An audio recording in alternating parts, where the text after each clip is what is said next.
Hi, everybody. I'm thrilled to be back. It's nice to see everybody, and I've been looking forward to sharing this information about osteoporosis.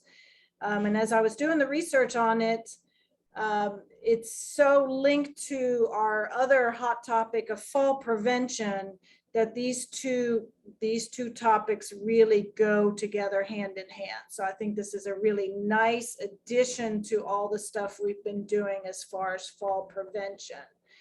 So just like last time, I have a little PowerPoint. We'll talk through the slides for probably the first 20 to 30 minutes, and then we are going to do some exercise, kind of specific exercises, more focused towards osteoporosis prevention.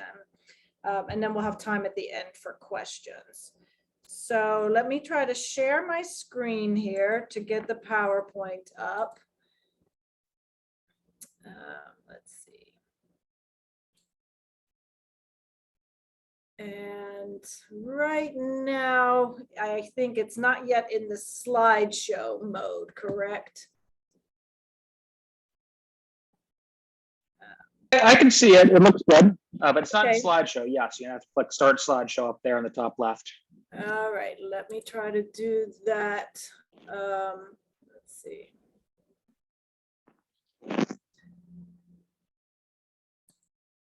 Okay, now we're in the slideshow mode. Very good. Okay, so what is osteoporosis? So osteo is means bone, and porous means holes or like pores. So we're talking about a disease that weakens the bones because it's making the bones more porous. It's forming holes in the bones. And if you have it, it puts you at a much greater risk for fractures, because osteoporosis, since there's those holes in the bone, it means you have less mass and it means you have less strength. This is a disease that develops without symptoms or pain, and it's usually not discovered until you've either had a test for it or you've had a fracture. It's not something that will develop gradually where you know that it's coming. Again, usually you have to have a bone density test, or you have a fracture, or there's some other things we'll talk about too that can be kind of hints that you might be developing osteoporosis. And most of the fractures that occur as a result of this occur in the hips or in the wrists or in the spine. Oops, sorry about that. Okay, so this is a nice slide of the spine. You can see the top picture is normal bone. We see a lot of yellow, that's bone tissue. There's some pores in there, but then in the bottom slide, you can see is that the bone becomes more porotic, more holes, more red. And so not as much bone, those bony bridges are weaker. There's not as many of them. And therefore osteoporotic bone is more likely to fracture. Now, who gets osteoporosis? This was, I got this from the Cleveland Clinic website that said about 200 million people around the world are diagnosed with osteoporosis. The US, that number is about 54 million. I also just saw a study recently where it said that 1 in 2 women over the age of 50 most likely at some point in their lifetime will have osteoporosis, and 1 in 4 men. So it does occur both in men and women, but women are 4 times more likely to develop the disease. And then in addition to that, you may have heard the term osteopenia, and that is the early stages of osteoporosis. So they can see on tests that there is some weakening, that you are getting more of those pores, but it's not at the level where it's defined as osteoporosis. So there's another 30% who have low bone density that puts them at risk for osteoporosis, and those are people that have osteopenia. Osteoporosis is responsible for more than 2 million fractures each year, and that's something that we're seeing that's continuing to grow, which is why we're getting much more much more aware and trying to educate much more about what we can do to counter some of these effects. Just like we've talked about the sarcopenia last lecture, osteoporosis is something that happens to everybody. We lose bone mass as we age. It's just the amount that happens is something that we can control, and exercise being one of those ways, and we'll talk more about strategies. One thing that I didn't realize is that the body only builds bone until you're about age 35. It builds most of it in our teens and 20s, a little bit more after that. But after 35, even if we're doing all the tricks I'm going to teach everybody today about keeping your bones strong, you will never be able to exceed how strong your bones are as they were when you were in your mid-30s.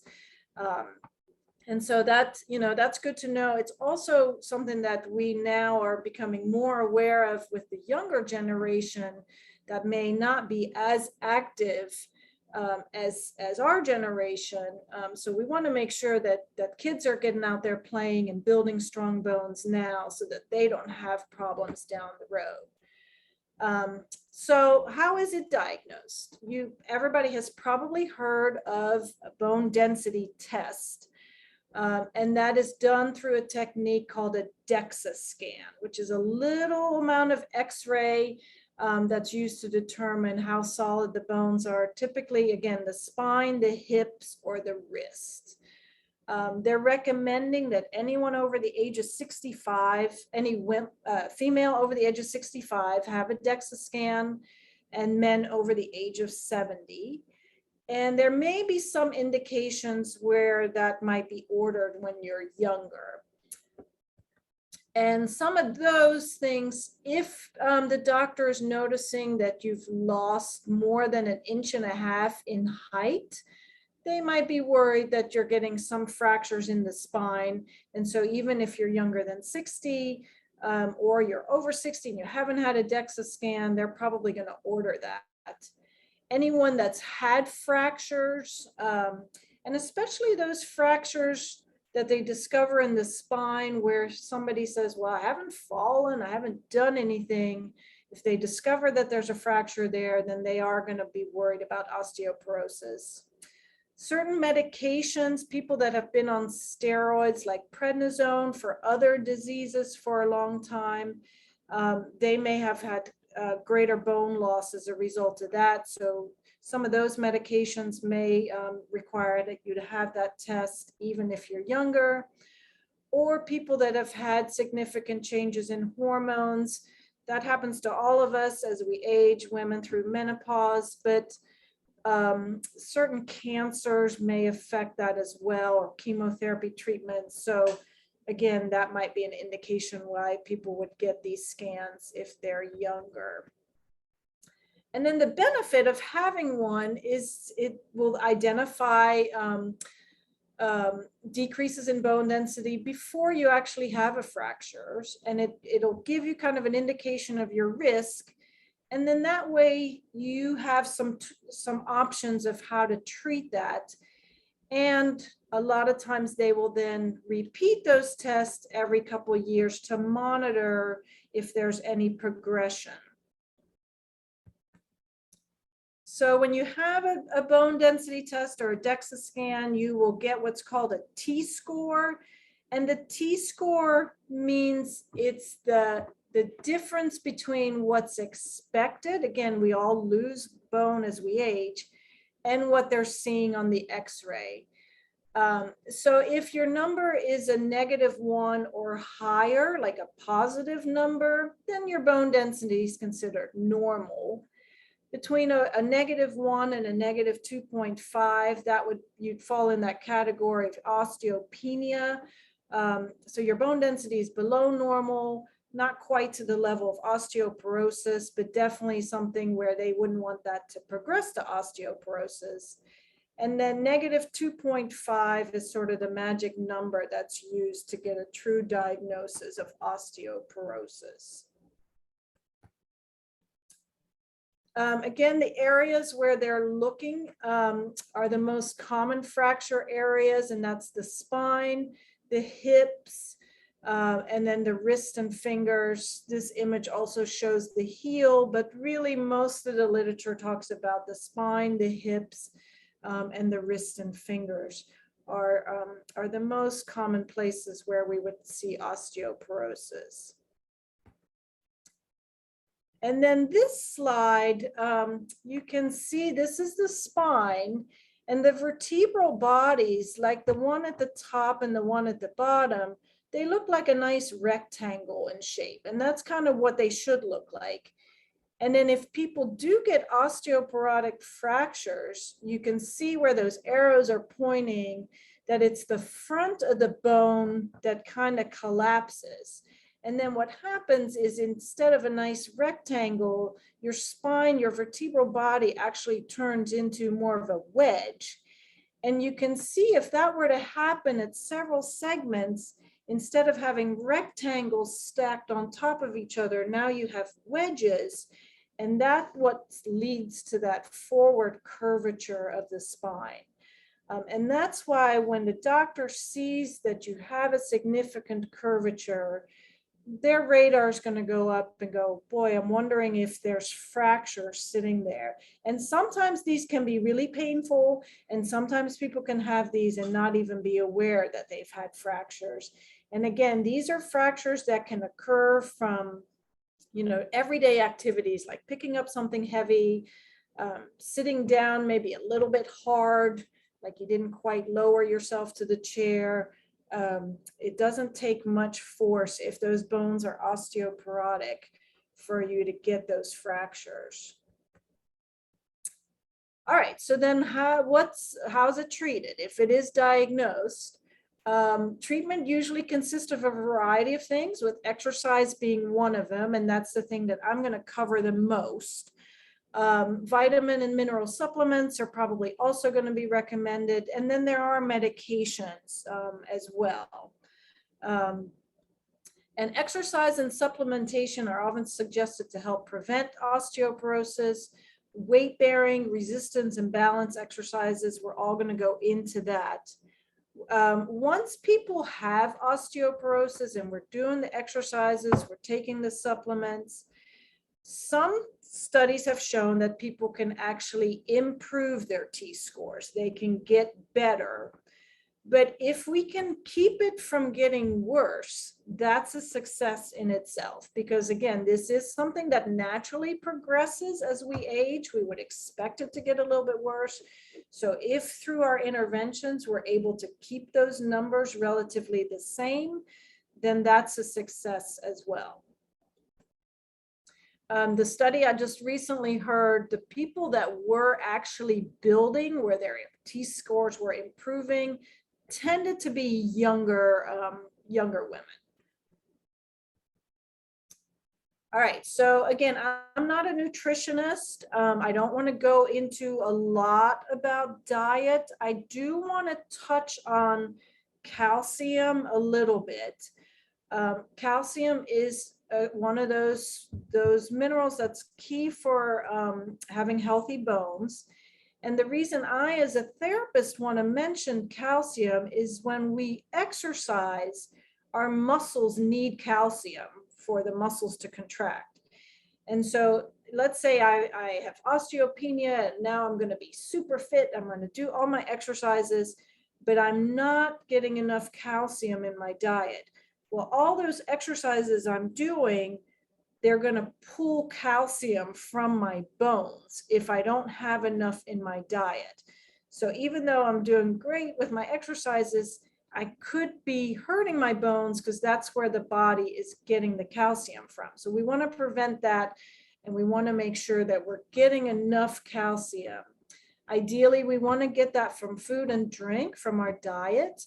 So we all know about milk and dairy products, but other things like salmon, sardines, kale, broccoli. I didn't know dried figs had calcium, but I do now. And then some foods are fortified, like you can get the calcium fortified juices. And then there are, of course, the calcium supplements, and there's different ones out there. That would be something you'd have to discuss with your doctor about which one is best for you. Do realize that the body can only absorb about 500 milligrams at a time. So if you need a lot, it's better to kind of spread that out through your day instead of taking that all at once. And then this is just a little slide. Again, you can kind of see when we're younger, 1,000 milligrams is considered adequate.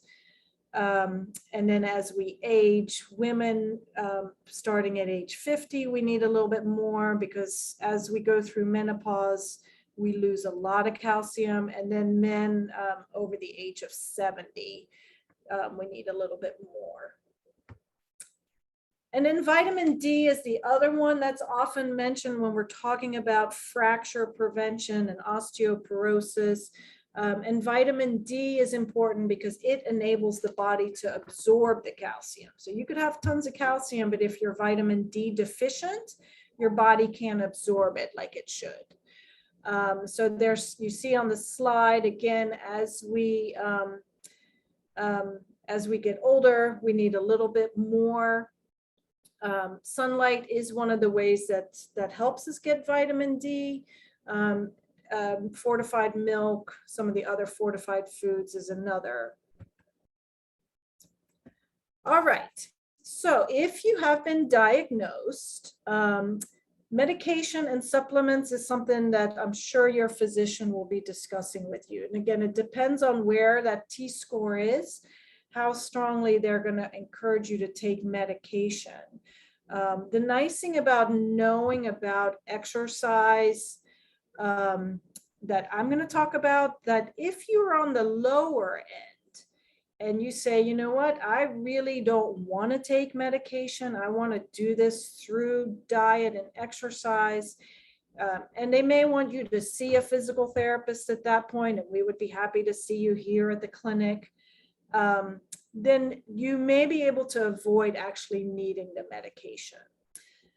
So you do want to have the diet, you want to get enough exercise, we'll go into the specifics, and then avoid some things like excessive caffeine or alcohol consumption.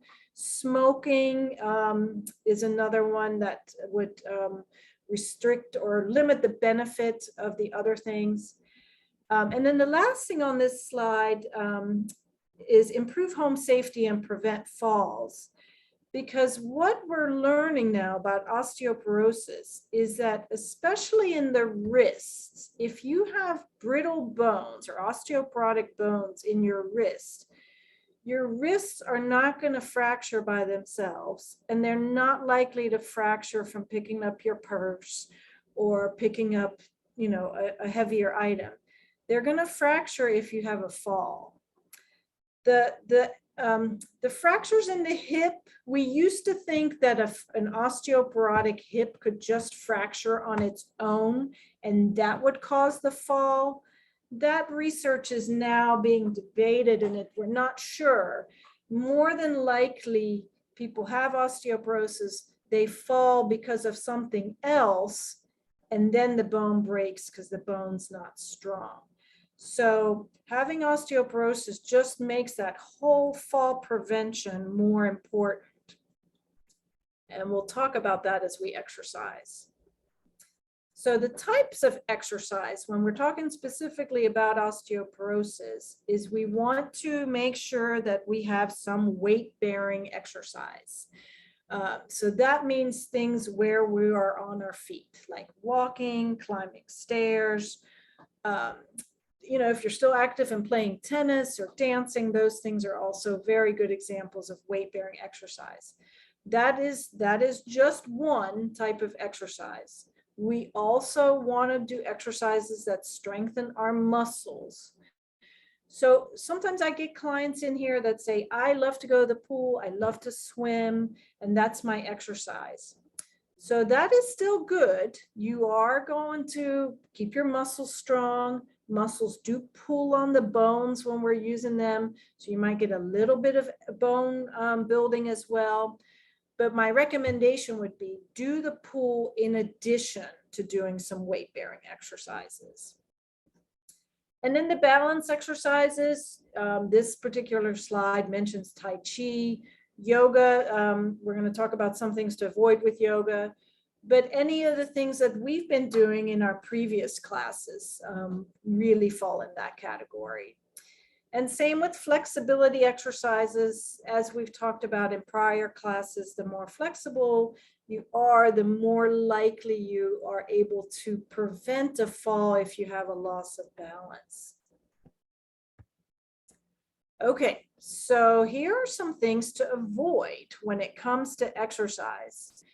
With the top one, flexion or forward rounding of the spine being the most important thing to avoid. There was a big study that was done in the 1980s where they looked at people who just did flexion type exercises. So those would be all the pictures on the top where you're bending your spine forward, like sit-ups, which used to be really popular, but now those, we definitely have much better ways to strengthen our abdominal muscles than doing sit-ups. And exercises that cause you to do that forward bending of the spine actually put you at a higher risk for getting a spinal fracture than doing no exercises at all. So we want to avoid that. And I know I've had lots of patients coming into the clinic who love yoga and who are excited about doing yoga. And I'm not saying don't do yoga, but some of those poses, like a shoulder stand or some of those stretches, especially if you have osteopenia or osteoporosis, you would want to avoid those. And then the other ones like excessive twisting, like a golf swing, again, you would probably want to discuss those with your physician depending on where your T-score is. If it's not too bad, they may say you're perfectly fine to continue with some of the recreational exercises that you're doing. If the score is worse, probably not a good idea. Same with jarring exercises like riding a horse.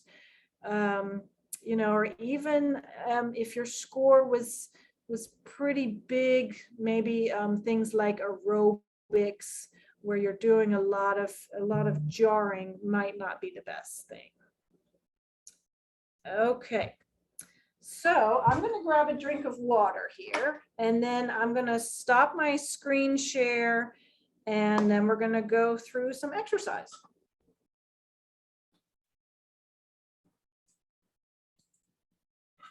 Okay, so let me grab, now for the exercises, we can use bands or weights. If people have some resistance bands available, feel free to use them. Weights, I have 2-pound weights. When you're doing these at home, you can use things that you have around the house, like soup cans, water bottles, anything like that would be fine. And if you don't have the weights today, you can certainly do them with me without the weights. If you are not comfortable with some of the exercises, we're going to do a lot of things standing up because we want to try to get that weight bearing, but you can certainly do them seated as well, or any way that you need to modify that you feel safe. You know, we don't want to end up risking a fall while we're doing these exercises. So let's go ahead and stand up if you're able. And we're going to start with some flexibility exercises. And again, you guys will see some overlap from some of the prior classes because there is a lot of overlap since we're trying to prevent falls. So we're going to start with just reaching one arm up to the ceiling. Then the other arm. And what we're trying to do is we're trying to make our spine as long as we can. So think about if you had a string attached to your head and it was pulling you up to the ceiling. And even if you wanted to do this one seated, try to make your spine as long as you can.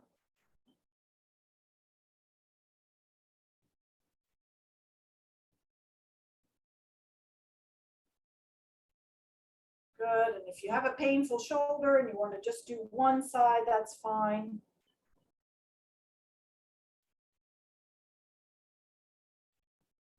And one more. Okay. Good. And now the next one, I'm going to show this one from a side view. This is that chin tuck. We have done this before where we try to bring our chin back. And at the same time, we're going to kind of squeeze our shoulders back. So we're tucking our chin, squeezing our shoulders. Let's do tentatives. 3, 4, 5, 6, 7,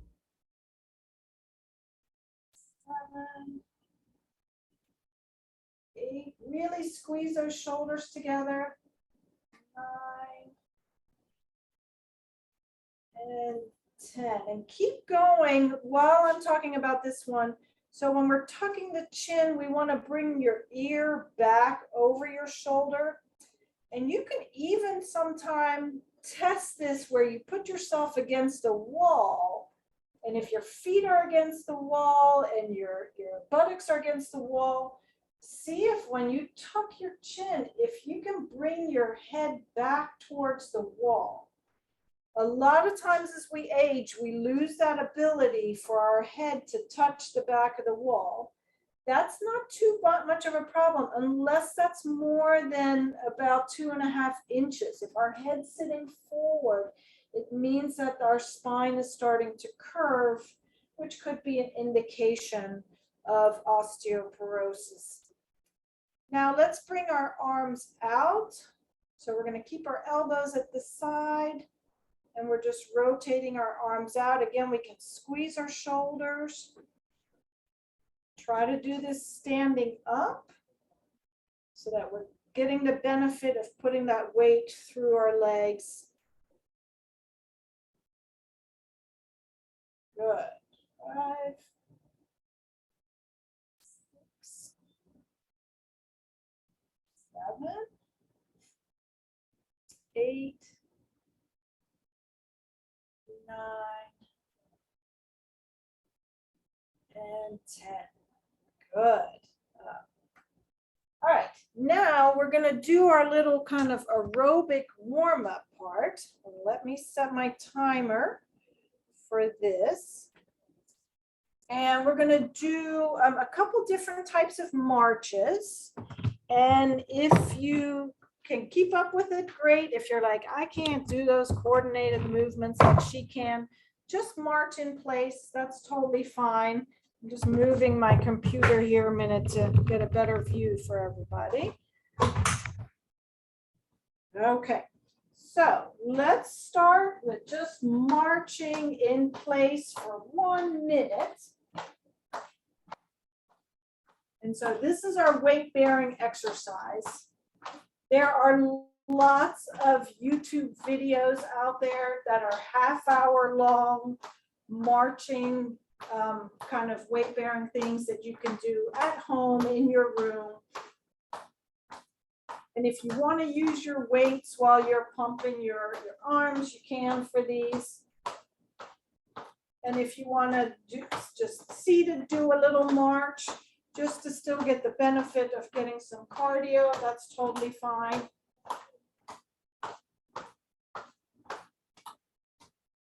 And we've got about 10 seconds to go of this march.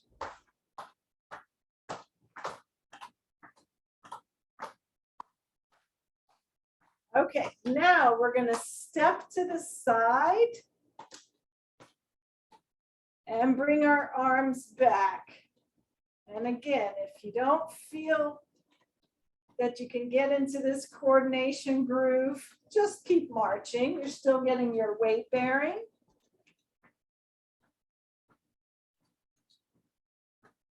As I'm bringing my arms back, I'm strengthening some of those postural muscles that help keep my spine straight and upright.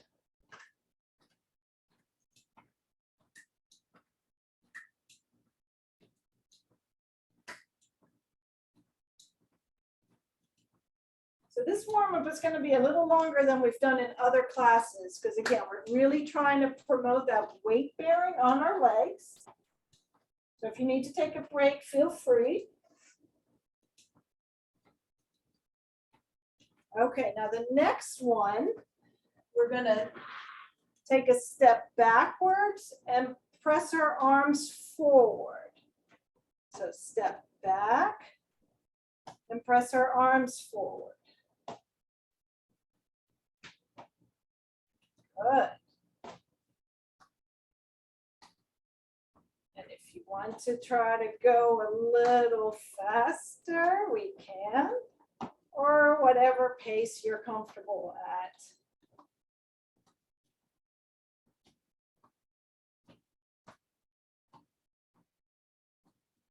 Good. So we're doing each of these for a minute. Wish I had some music.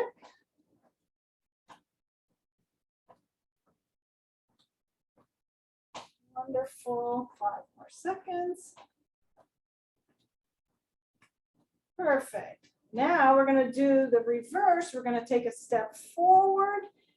And let me see if I can get myself in this screen a little bit better. Step forward and pull your arms back. So you tap your heel forward, pull your arms back. Good.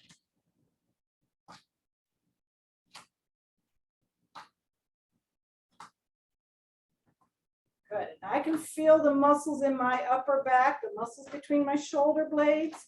I feel those working.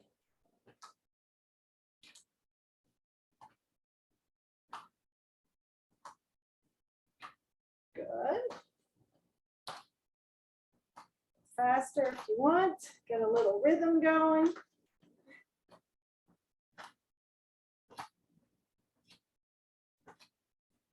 And then the last minute, we're just doing a regular march again. So this is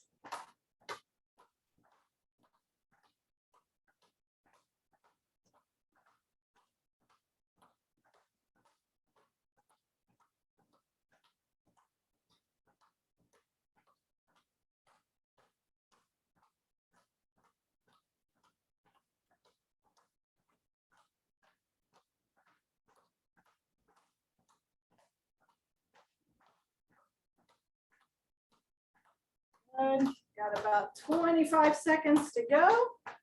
You guys look great.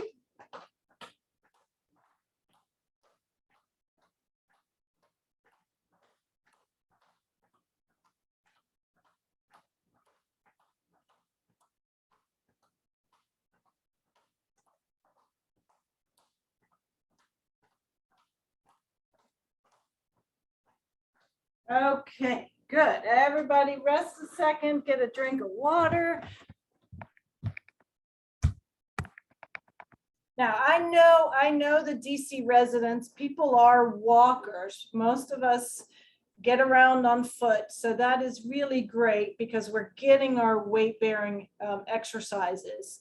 However, you know, if the weather doesn't cooperate or for whatever reason, we're more cooped up, this is a great way that you can get some of that while you're at home. And as I said, if you went onto YouTube and you searched like osteoporosis weight bearing exercises, you can find nice energetic videos where it's 30 minutes of just that. All right, so now we're going to do some other strengthening exercises that are a little different than some of the exercises that we've done before. And the first one is called a hip hinge. And so this is something that I think is really important for us to consider when we're thinking about preventing spinal fractures from osteoporosis. So when we bend forward, when we do anything like picking up the cat dish or the laundry basket, rather than us rolling our spine forward, like see how I'm doing that? That's that curving motion, that flexing motion that we don't want to do. We want to try to get the motion from our hips. You see how I'm hinging or I'm bending from the hips, and my back is staying straight. And sometimes we'll, even in the clinic, we'll put a stick, like a broomstick, behind somebody so that their head and their back touches the bar, and we'll practice. Okay, and then if we have to bend our knees to pick something up, you see how I'm hinging and I'm keeping my back straight.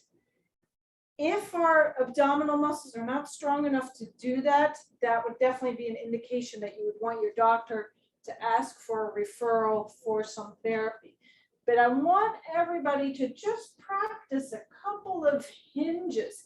Even if you're doing these exercises seated today, rather than in sitting, just rounding, think about, I want to reach and hinge from my hips. That's a key thing that we teach in fracture prevention programs for our clients with osteoporosis. And something like, again, all those activities of daily living where we have to bend forward, we want to have that motion come from the hips, and we want to keep that spine as straight as we can. So now let's do my favorite exercise, which since you guys have been coming to these, you know what it is. It's that 10 times standing up and sitting back down, because it's such a good strengthener. It's a weight-bearing exercise because it's going to put weight on our legs. It's going to strengthen our hip muscles that allow us to hinge, to be good hip hingers. So here we go. We're going to do that 10 times. Good. 1, 2, 3, 4, 5, 6, 7, 8, 9, and 10. Perfect.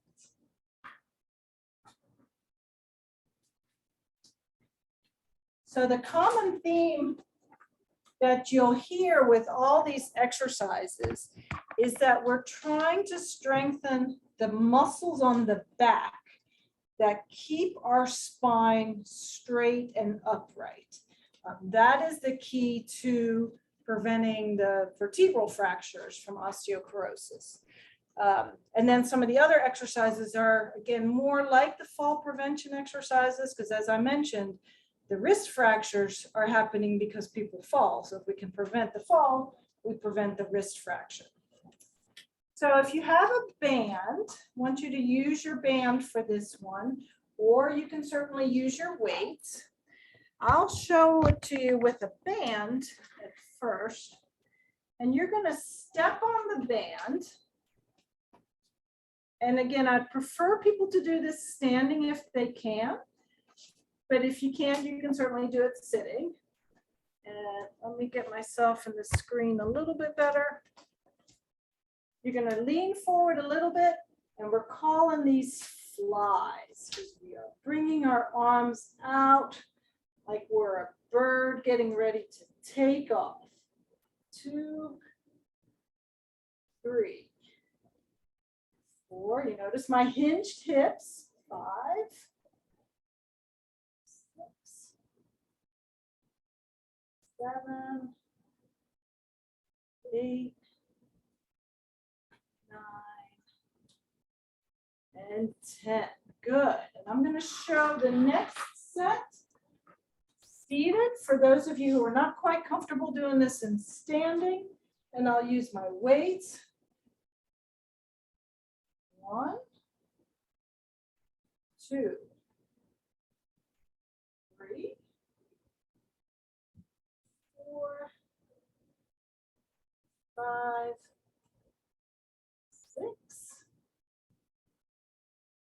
7, 8, 9, and 10. Perfect. Yeah, I'm always, when I treat clients in the clinic, I'm always trying to get 2 for the price of 1. So if you can do these exercises in standing, then you're getting the weight bearing through the legs and you're getting the muscle strengthening. So again, 2 for the price of 1. That's not to say you don't get benefit from doing some of these in sitting. So the next one is called a standing bird dog. And let me see if I can get myself in the frame here. So you would want to have a table or a chair in front of you to hold. And what we're going to do is we're going to kick one leg. So I'm kicking my right leg back and I'm lifting my left arm forward. So we'll stay on the same arm and leg. 1, 2. So it's opposite arm and leg. Don't try to do the same. That's really hard. Opposite arm and leg. 4, 5, 6, 7, 8,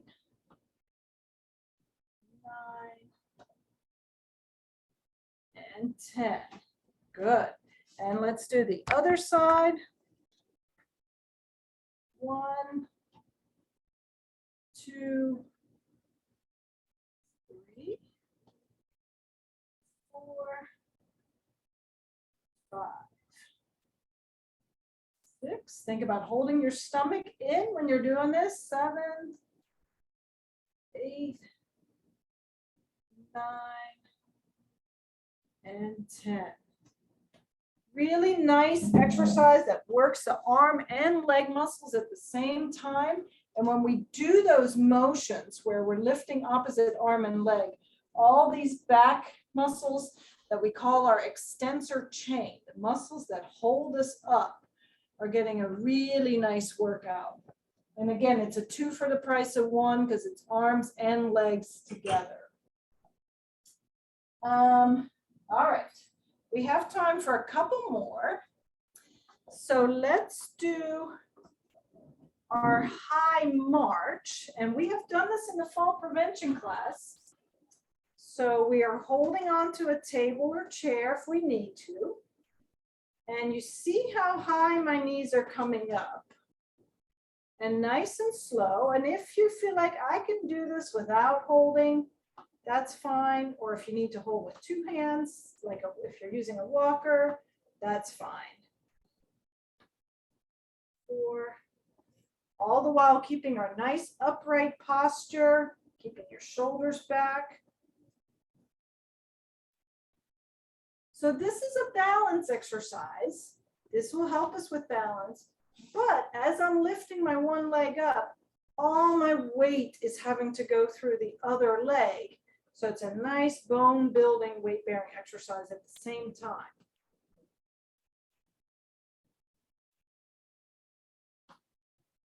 And as I mentioned in the beginning, there is definitely some overlap between these exercises, between fall prevention and osteoporosis or fracture prevention. Good. Okay.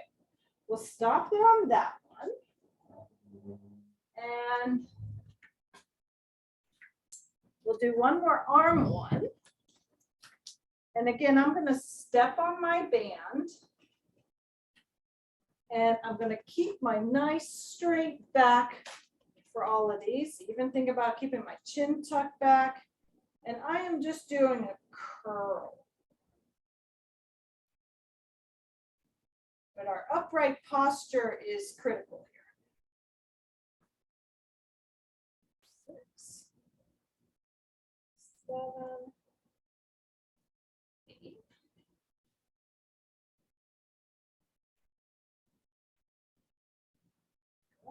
Let's go ahead and do another set of 10.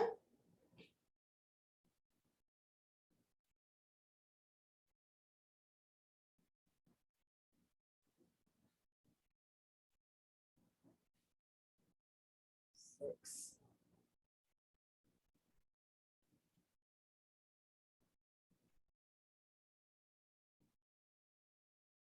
and 10. I love the bands because they're so easy to use. There's so many different exercises we can do with them. They're so portable. If you travel somewhere, they easily go in the suitcase. You don't need a fancy gym to be able to get some nice resistance training. Okay, I think we have time for 1 or 2 more. And so let's do our balance exercise where we try to stand on one leg. And just like that marching, this is balance and bone building at the same time. All my weight is through the one leg while I try to balance. If you need to hold on, again, 1 hand, 2 hands, that's fine. And try to not have your knee locked out. We talk about having kind of a soft knee. Doesn't need to be really bent, just a little bend in the knee while we're standing on one leg. And let's switch to the other one.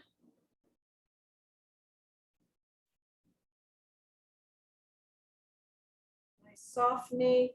If this is too easy for you, if you like, I can stand here all day. Do some imaginary taps.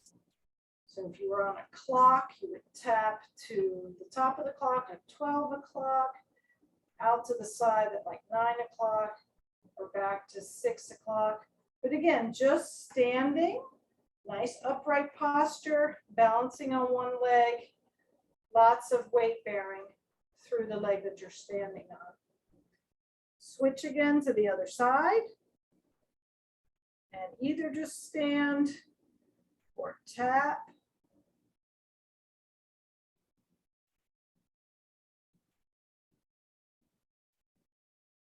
And I think I had mentioned in the falls class, these are great if you're waiting for the elevator. You can hold on to the wall. And all that weight's going on one leg. Really helping to build those bones. Good, let's do one more on the other side.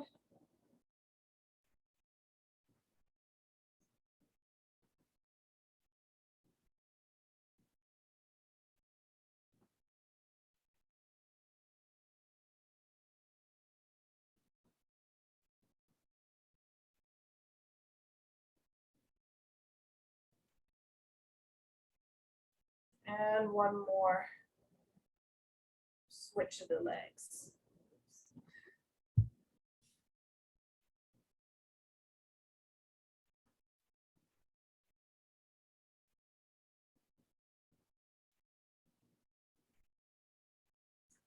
Okay.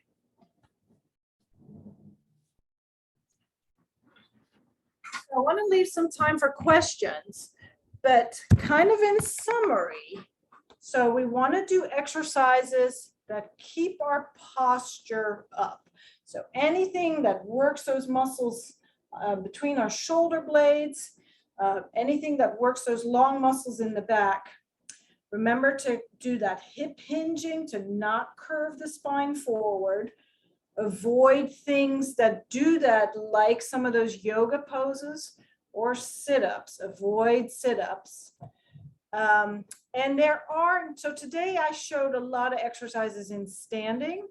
There are a lot of other exercises lying down. So if you have trouble with the standing ones, but you really would like to have a program of ways that you can strengthen some of those key muscles, that would be perfect to ask the doctor if you can have an order for therapy.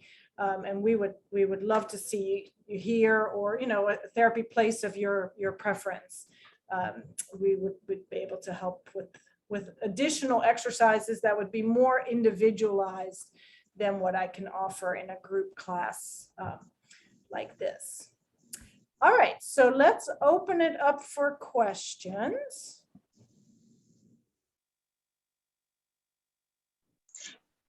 There was one question in the chat asking about the knee specifically as a location for osteoporosis.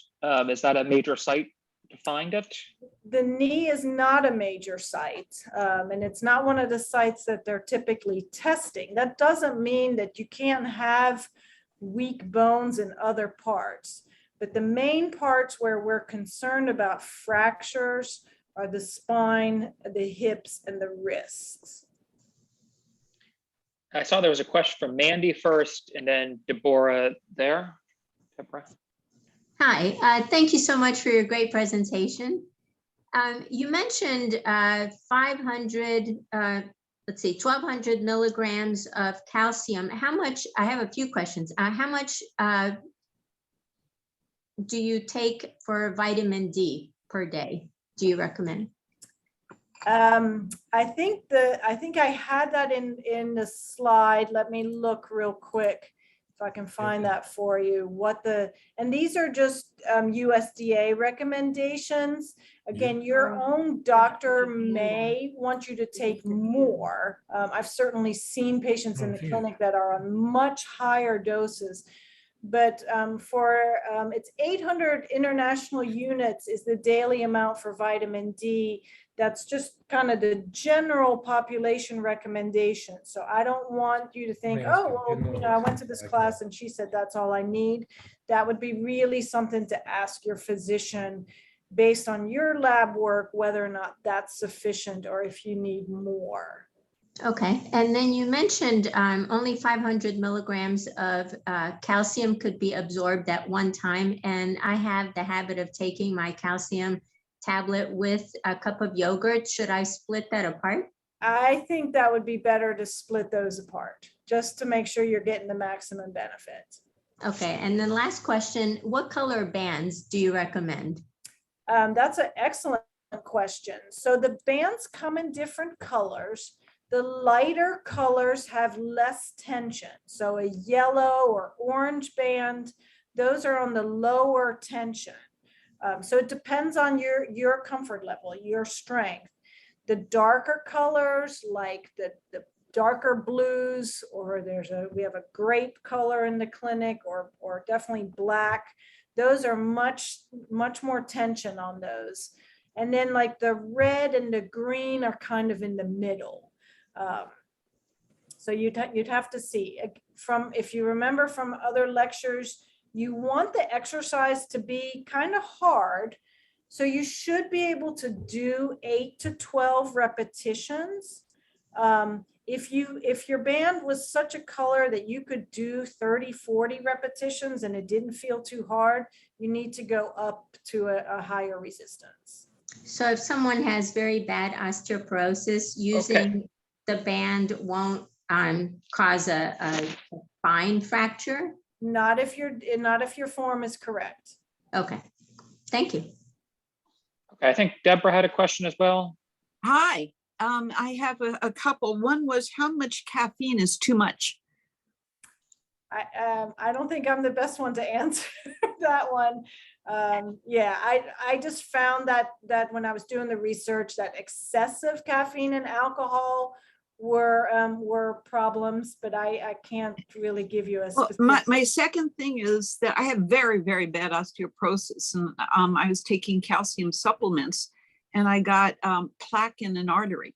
So I've stopped, and I researched and said that can be a symptom from taking calcium for osteoporosis. Any thoughts? Yeah, I have heard of that happening. And that would be something then to discuss with the physician, where they're really going to be weighing the pros and cons. And definitely in your case, then other ways that we could build bone through exercise would be key to do that. So and they probably want to adjust your calcium supplements so that you're still getting the benefit without running the risk of getting calcium. Well, to be honest, my intern I'm sorry, we only have 2 more minutes here. So if you do have further questions, I'll make sure you get Dr. Janson's contact information. And I will share that with all of you for specific questions. But one that came from the chat about, is it important to strengthen the hip muscles as well when doing these exercises? Absolutely. So yes. So all those hip extension muscles, like your buttock muscles, will help you be good at that hip hinging. So all the ones that we did today, like that sit to stand or that bird dog one where I kick my leg behind me, those will help to strengthen those hip extensors. Now, some of the exercises that we've done in the other classes, like swinging the leg out to the side, those work different hip muscles, which are also key to help prevent the fall. So any of those exercises around the hip are going to be beneficial. There was a question about how heavy of weight should we be using when doing the exercises? Same principle as what we talked about with the bands. You should be able to do 8 to 12 repetitions where it feels like that's at least moderately effortful. If it's a piece of cake, go up in weight. If you can't do 8 to 10 or 8 to 12 because it's so hard, go down in weight. And there's one last question from Patricia before we wrap up, because now we're low on time. Yes, this is the first time I heard that you can get better from osteoporosis. So I thought you would just hold in place, but I'd like to hear more stories of successfully eliminating osteoporosis. So I don't think anyone is eliminating. I don't think anyone is doing, so much exercise that they no longer fall in that osteoporosis category once they've been diagnosed. I did hear from a therapist who runs a clinic and has for a long time, where they have, especially in younger individuals, found that people's scores improved, but they didn't get rid of their diagnosis. They were still probably greater than that negative 2.5. But their scores got better. And again, if your scores don't get better, but they stay the same, that's considered a success because you're preventing it from getting worse or increased risk for fractures. How do we contact you? So you have my contact information through Nadia. If you have specific questions, I'm happy to answer those. Or if you want to get information about getting a referral to come see us for a one-on-one session, we'd be happy to help. Yeah, I'll make sure all that information is included with the recording of this video that I'll send out after the program. And I'll make sure to include a link to the past exercise classes as well, if you'd like to go back to do some of the other ones are a bit longer. So if you want to go back and mix those in, that's great too. Any last thoughts? But thank you everyone for joining us today. Thank you. Thank you all so much. I always appreciate these. Bye-bye.